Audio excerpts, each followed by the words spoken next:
Hi friends, ലിനീസ് food കോർണറിലേക്ക് എല്ലാവർക്കും സ്വാഗതം. നമ്മളിന്നിവിടെ വ്യത്യസ്തമായ രീതിയിലുള്ള ഒരു താറാവ് കറിയാണ് ചെയ്യാൻ പോകുന്നത്. താറാവ് കൊണ്ടാട്ടം, ചിക്കൻ കൊണ്ടാട്ടം, ബീഫ് കൊണ്ടാട്ടം എന്നൊക്കെ എല്ലാവരും കേട്ടിട്ടുണ്ടായിരിക്കും. പക്ഷേ അതിൽ നിന്നൊക്കെ ഒരു വ്യത്യസ്തമായ രീതിയിലാണ് നമ്മൾ താറാവ് കൊണ്ടാട്ടം ചെയ്യുന്നത്. അതുപോലെ തന്നെ ഇതിൻ്റെ രുചിയിലും വളരെയേറെ വ്യത്യാസമുണ്ട്. അതുകൊണ്ട് തന്നെ ഞാൻ പറഞ്ഞു തരുന്ന റെസിപ്പി ഇതുപോലെ തന്നെ ഫോളോ ചെയ്യണം. മാത്രമല്ല, എൻ്റെ ചാനൽ ഇതുവരെ സബ്സ്ക്രൈബ് ചെയ്യാത്തവരോ അതോ ആദ്യമായി കാണുന്നവരുണ്ടെങ്കിൽ ഒന്ന് സബ്സ്ക്രൈബ് ചെയ്തേക്കുക. തൊട്ടടുത്ത ബെല്ലൈക്കനും കൂടി ഒന്ന് പ്രസ് ചെയ്യാം. ഞാൻ എല്ലാ ദിവസവും രാവിലെ 8 മണിക്ക് അപ്ലോഡ് ചെയ്യുന്ന എൻ്റെ പുതിയ വീഡിയോസിൻ്റെ നോട്ടിഫിക്കേഷൻസ് നിങ്ങൾക്ക് പെട്ടെന്ന് കിട്ടുന്നതിന് വേണ്ടി ഓൾ എന്ന ഓപ്ഷനും കൂടി ഒന്നും പ്രസ് ചെയ്തേക്കുക. ഇനി നമുക്ക് വീഡിയോയിലേക്ക് പോവാം. താറാവ് കൊണ്ടാട്ടം ഉണ്ടാക്കാൻ വേണ്ടി നമ്മളിവിടെ 2 താറാവാണ് എടുത്തിരിക്കുന്നത്. അത് ഉപ്പും കുരുമുളകും ഇഞ്ചി, പച്ചമുളക്, വേപ്പില എന്നിവ ചേർത്ത് കുക്കറിലിട്ട് ഒരടിയടിച്ച് വെച്ചിട്ടുണ്ട്. ബാക്കിയുള്ള വേവ് ഇനി മസാലയുടെ കൂടെ കിടന്ന് വെന്തോളൂ. നമ്മളിവിടെ 5 സവാളയാണ് എടുത്തിരിക്കുന്നത്.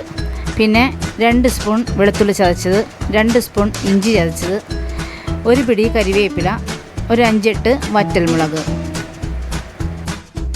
പിന്നെ മറ്റു മസാലകൾ: 3 spoon Kashmiri chilli powder, 4 spoon മഞ്ഞൾപ്പൊടി, 2 സ്പൂൺ കുരുമുളക് പൊടി, 2 സ്പൂൺ ഇടിമുളക്, 1 സ്പൂൺ ഗരം മസാല പൊടിച്ചത്.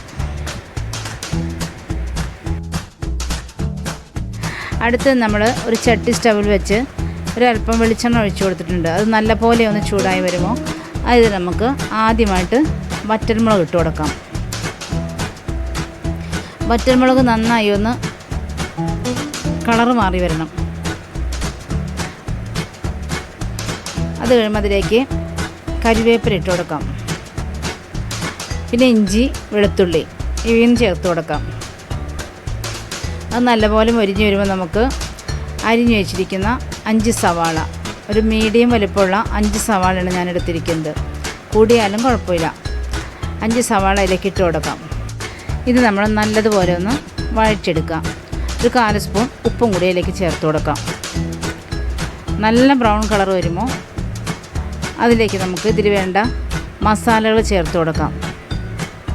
മസാലകളെല്ലാം കൂടി നമ്മൾ ചേർത്ത് കഴിയുമ്പോൾ ഇതെല്ലാം കൂടി നല്ലതുപോലെ ഒന്ന് മൊരിയിച്ചെടുക്കണം. നമ്മളിവിടെ 1 spoon garam masala, 3 spoon Kashmiri chilli powder, 2 spoon ഇടിമുളക്, പിന്നെ ഒരു 4 സ്പൂൺ മഞ്ഞൾപ്പൊടി, 2 സ്പൂൺ കുരുമുളക് പൊടി, ഇത്രയും നമ്മൾ ഇതിൻ്റെ കൂടെ ഒന്ന് ചേർത്ത് കൊടുക്കാം.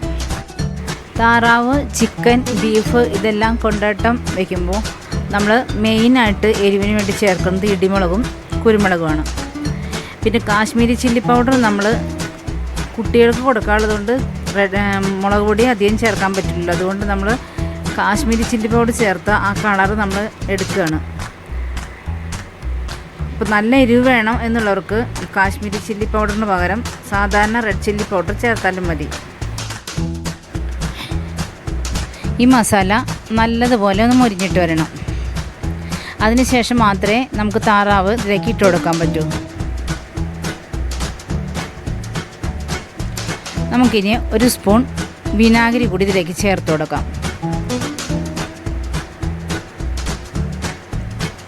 ഇനി നമുക്ക് വേവിച്ച് വെച്ചിരിക്കുന്ന താറാവ് ഇട്ട് കൊടുക്കാം. അല്പം പോലും വെള്ളം ഇതിലേക്ക് വരരുത്. താറാവ് വേവിക്കുമ്പോൾ വരുന്ന വെള്ളം പോലും, ആ സൂപ്പ് പോലും നമ്മളിതിൽ ഒഴിച്ചു കൊടുക്കരുത്. നല്ല ഡ്രൈ ആയിരിക്കണം.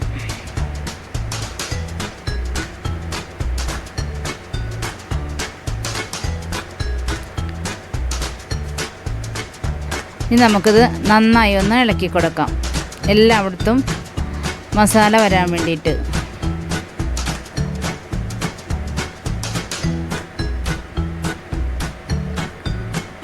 അതിനുശേഷം ഒരു 3-4 മിനിറ്റ് ഒന്ന് ഫ്ലെയിം ഫുള്ളിലാക്കി കൊടുക്കുക. ഒരു വറുത്ത മീറ്റിൻ്റെ ആ ഒരു പരുവത്തിൽ വരാൻ വേണ്ടിയിട്ടാണ് ഇത്. അടിപിടിച്ച് പോവാതെ ഒന്ന് ഇടയ്ക്കൊന്ന് ഇളക്കി കൊടുത്തുകൊണ്ടിരിക്കണം.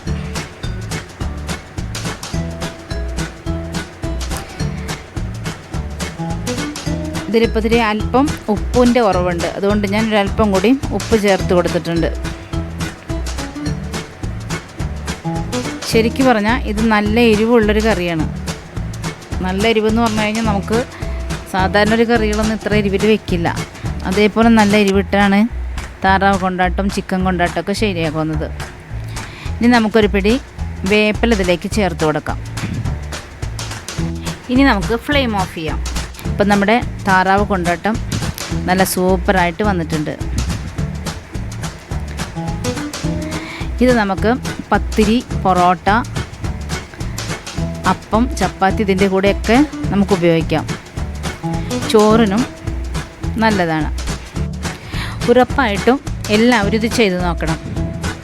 എല്ലാവർക്കും വളരെ ഇഷ്ടപ്പെടും. ഇതിൻ്റെ ഫീഡ്ബാക്ക് കമൻറ്റ് ബോക്സിൽ കമൻറ്റ് ചെയ്യാൻ മറക്കരുത്. എല്ലാവർക്കും ഇത് ഇഷ്ടപ്പെട്ടാൽ ലൈക്ക് ചെയ്യുക, ഷെയർ ചെയ്യുക, സബ്സ്ക്രൈബ് ചെയ്യുക. നാളെ രാവിലെ 8 മണിക്ക് മറ്റൊരു വിഭവവുമായി നമുക്ക് വീണ്ടും കാണാം. ബൈ.